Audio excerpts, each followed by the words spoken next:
Snow continues to fall across the area this Monday afternoon. It's a messy look at UCCS or at Austin Bluffs from UCCS, and the visibility is going to be a big issue today. And that's not true just around Colorado Springs. Pueblo, you're seeing improving conditions right now. We have had the snow around. It's not as bad on the pavement as it is on the grassy surfaces as far as accumulation is concerned, but we do have winter storm warnings that continue until 11 o'clock tomorrow. That means more snow is on the way. Right now, it's especially abundant across El Paso County, back to northern parts of Teller County as well. And that's especially true in Colorado Springs. Some heavy snow falling right now for the central and southern portions of the city, extending down towards Security Widefield, Fountain, Fort Carson. Heading north, we have more snow falling, sometimes heavily, from areas like Briargate, right up toward Monument and Woodmore, and even over toward areas like Black Forest.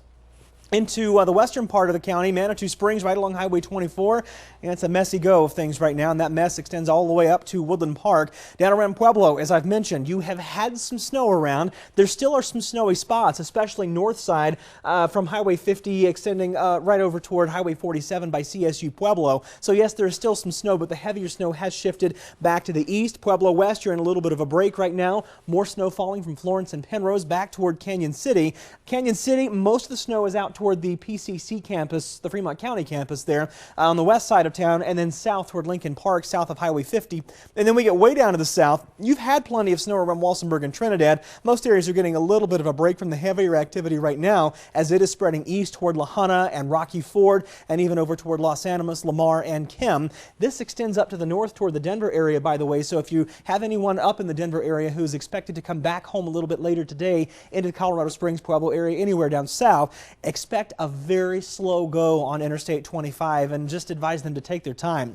What we have is low pressure that's tracking right across the southern part of the state, and low pressure has a counterclockwise wind around it. And with that, since we are north of it, we get a good east to west wind, and that's going to favor that heavy snow all up and down the Interstate 25 corridor. Things really don't change much tonight. In fact, that snow really fills in up and down Interstate 25 from Colorado Springs to Pueblo, and things are going to stay messy, so be ready for that. 10 to 15 inches before all is said and done will fall in northern parts of El Paso County, back to northern Teller County. I think 6 to 12 from central and southern Colorado Springs south through Fountain and Pueblo. Local spots can get up to 18 inches, but that's mainly going to be on the hilly terrain on the west side of Colorado Springs. And then the big bullseye is over the Wet Mountain Valley and the Wet Mountains, where a good 1.5 to 2 feet of snow is not out of the question here.